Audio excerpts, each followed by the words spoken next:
don't always have to go out and spend hundreds of dollars at the grocery store.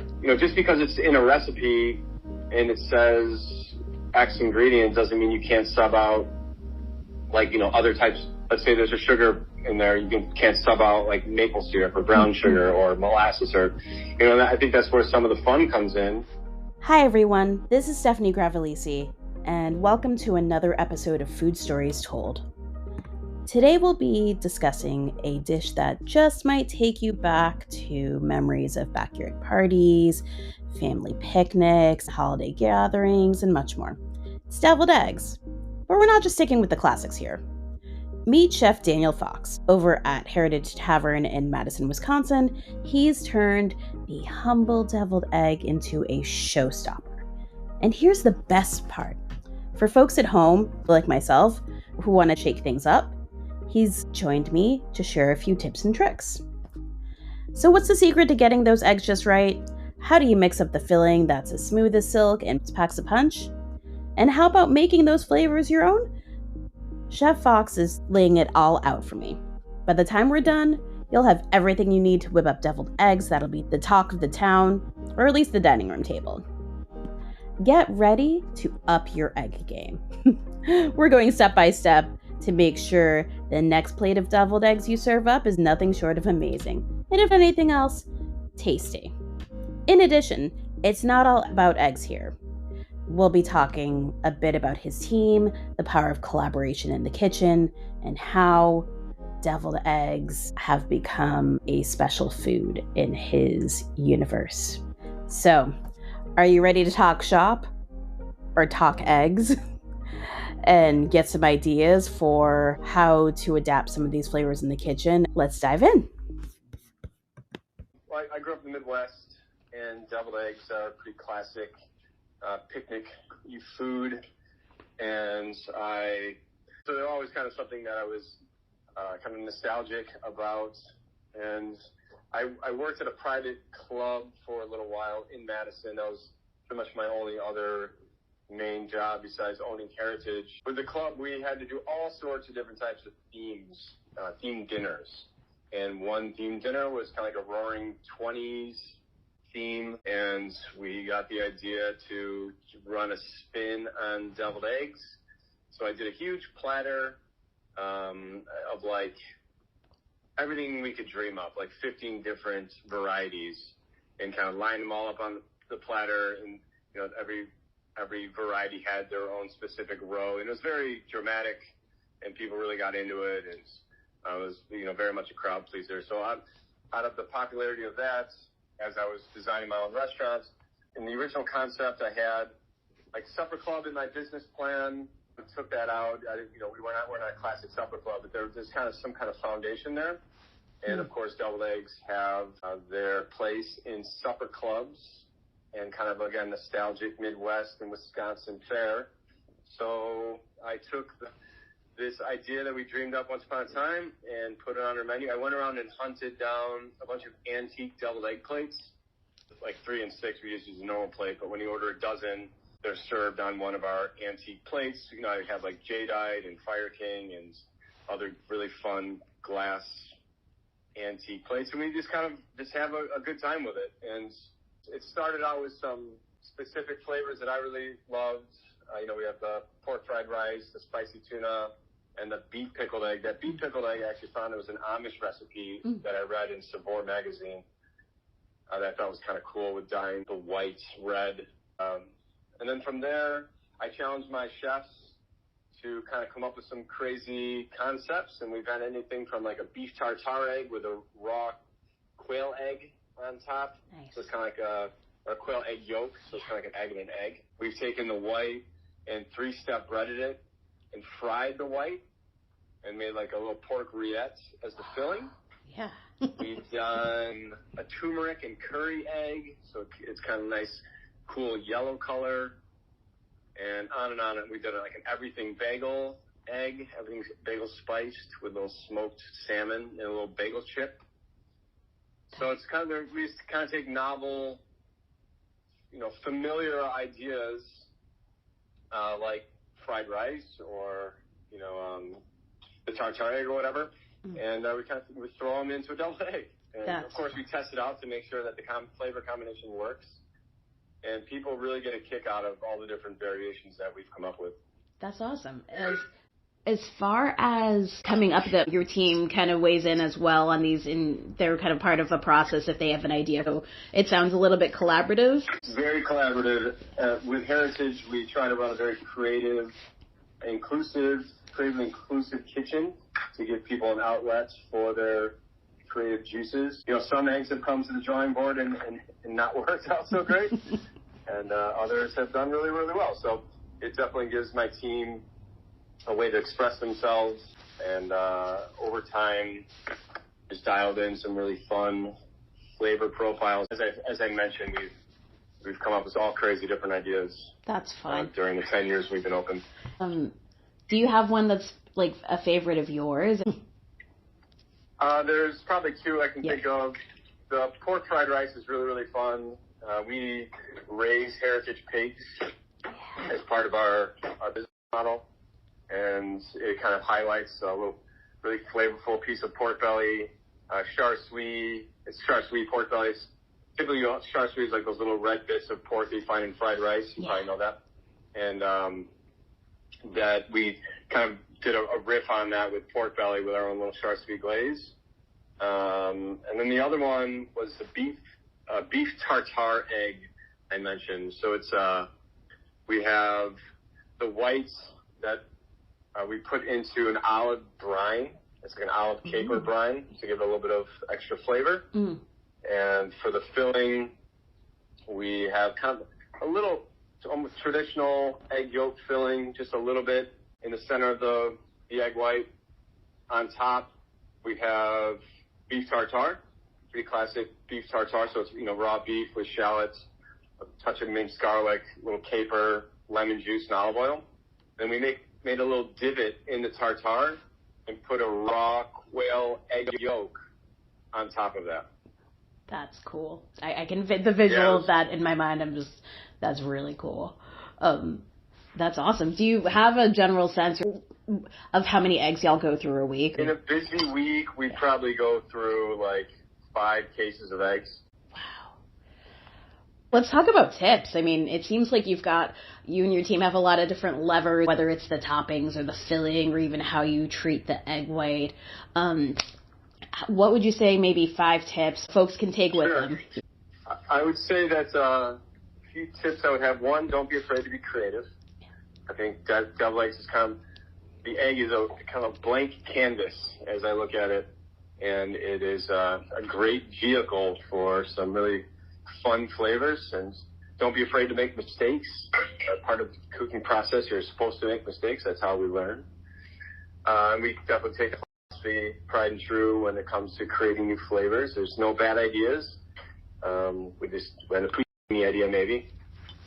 From there, as far as cooking the deviled egg, we've tried, or cooking a hard-boiled egg, to start with a good foundation, we've tried all sorts of different methods. And the best that we found is to start out with cold or room temperature water, put your eggs in, bring up to a boil. Once they hit a boil, we set a 10-minute timer. Traditional boiled egg, if you look it up, I think they normally say 12 minutes. But typically, you hit that 10-minute boil mark, we turn off the water and start. We cook a lot of eggs at one time, so there's a little bit of carryover. If you're at home, maybe like 11 minutes, but just under 12. And we start running them under cold water. And as the egg is cooling down, not quite totally cold yet, like still a little bit warm, we start cracking. We crack the shell completely, just by tapping it on the countertop or inside the sink or whatever hard surface. Crack it all the way around, just nice and gently, and then peel it slowly under very, very slowly running water. Once the water can get inside of the shell, it has the best chance to release. And that's how we found is the best way to peel a hard-boiled egg. And then as far as adding flavors, like I mentioned, being creative, we definitely strongly encourage. And it's always nice, the white can can sometimes be a little bland. So adding, of course, the yolk, that's a pretty obvious, I think, of, getting flavor into the yolks. But the whites, we typically will, at the very least, do like a salt brine, like a saline brine. And that can just literally be like salty water. Yeah. Kind of like tastes like the sea, same as you blanch in. Yep. And that, I would say that's at a minimum. And taste the white, and once it tastes seasoned to you, that's good enough. I would say up to 24 hours. But that said, you can then go get super creative with it. Like I mentioned, as you try, there's a beets pickled egg that was an Amish recipe where you pickle beets and you just literally put the whole hard-boiled egg whole. Okay. But, you could do the whites in half, but it's actually really cool if you do the whole egg and let it sit in the beet pickling liquid, beets and everything, for a minimum of 24 up to like maybe not quite a week, maybe like, let's just say for argument's sake, 3 to 4 days. And the longer you let it sit in the brine, in the pickling liquid, that red beets color will penetrate deeper and deeper into the egg. So maybe you just want to do a hard-boiled egg and cut it in half, and you can get this really cool red, white, yellow color profile. It's pretty dramatic. And sometimes people will just literally cut the beet pickled egg in half and then make a little topping on top. It's kind of like a fast forward version way to make a deviled egg. Or of course you can scoop the yolks out, and for our recipe, we whip them with your traditional mustard and a little bit of dill to kind of season it up. And then the creativity that comes into place. And if you want to replace the salt with soy sauce, soy is a really amazing flavor to go with eggs. You can get into the turmeric curry, spices, to add that yellow hue. We have tried green egg. That's kind of like the holy grail for us. We haven't locked that one in totally yet, but we've done like a green dye, like parsley juice or something, and it's hasn't quite come out as green as we were hoping yet. That one's still on the drawing board. But the point is that it's really fun to experiment. The Everything Bagel Spice Egg, I highly recommend. That one's really cool, and it's really easy to get. It's super easy to create the bagel spice, everything spice mix, and sprinkling that on top, even if you don't have time to brine the egg white. It just adds a really quick punch of flavor. And for that one, we took the yolks. Again, we start with a traditional base of the egg yolk, mayonnaise, mustard, a little Dijon mustard, and just a touch of hot sauce. And then from that, we drive other flavors through. So in the Everything Bagel, we put in some smoked salmon and whip that in. For the soy fried rice egg, we put in this soy sauce, a little ginger juice, and kind of on and on. Nice. It sounds like for the home cook that this could be a fun way to either utilize, pantry staples like spices and seasonings, and also perhaps even if there's leftover, other leftovers or, or any sort of, things that might be in the fridge, especially the pantry. Yeah. You're totally right on there. And I always encourage home cooks to you don't always have to go out and spend hundreds of dollars at the grocery store. Just because it's in a recipe and it says X ingredient doesn't mean you can't sub out other types. Let's say there's a sugar in there, you can't sub out like maple syrup or brown sugar or molasses or, I think that's where some of the fun comes in. Use recipes as guidelines, and before going to the grocery store, especially with a deviled egg side, sure, look into your pantry and especially for flavor profiles going to your brine, maybe there's some spices, old spices that you want to throw in there, or when it comes down to the garnishes on top. I think that's a really fun place to kind of explore a little bit. Just because we use smoked salmon in our Everything Bagel egg doesn't mean you can't use smoked whitefish or smoked trout or another type of smoked fish. And same with the beet pickled egg. Doesn't mean you can't do in just regular pickle brine. Pickle brine actually makes a fantastic marinade on things. And then you could chop up some pickles in some fun shapes and garnish those on top. Or maybe you have some herbs in your garden, some fresh herbs from during the summer, during the season, and any kind of fresh herb. Typically, maybe not like some of the woodier herbs, but they make really amazing garnishes on top and give a nice little fresh bite. Nice. Awesome. No, this is great. I appreciate you taking the time to chat. Thanks so much. I appreciate you taking the time. Sounds great. Awesome. Thanks so much. And with that, we'll wrap for today.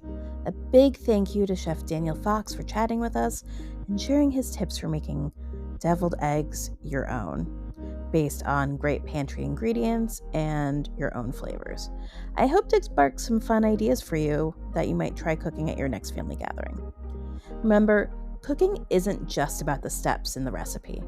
It's about the joy, the fun moments we share, and the memories we make with our food. I appreciated Chef Fox's emphasis on taking chances, making mistakes, and really focusing on experimentation and playing with flavors. It's really about having fun, especially in the home kitchen. It was also great to hear some insights about how he works with his team in the kitchen. Something great can happen when there is space for everyone to collaborate and contribute their own special touch to a menu, a project, or any type of group endeavor. It allows your team space for creativity, inclusiveness, and so much more. If you'd like to join us for this food adventure today, would you help us share these stories further? Let your friends know about Food Stories Told. Subscribe to our podcast and maybe even leave a review if that's up your alley. Every review and share helps us reach more listeners who love food as much as we do. And don't forget to share this episode with your friends and family. They might appreciate the tips, stories, or even some cooking inspiration. And if you're hungry to share your own food stories and cooking experiments, come join me on Instagram at Food Stories Told. I'd love to hear about what you've been up to in the kitchen, especially if you've tried making those deviled eggs. Or if there's anyone else you think I should talk to, feel free to shoot me a DM. I'd love to hear about them. Until our next episode, keep exploring the world of food, keep your plates full, your minds open, and just have a great time. I'm Stephanie Gravelisi, saying till next time from Food Stories Told. Talk to you soon.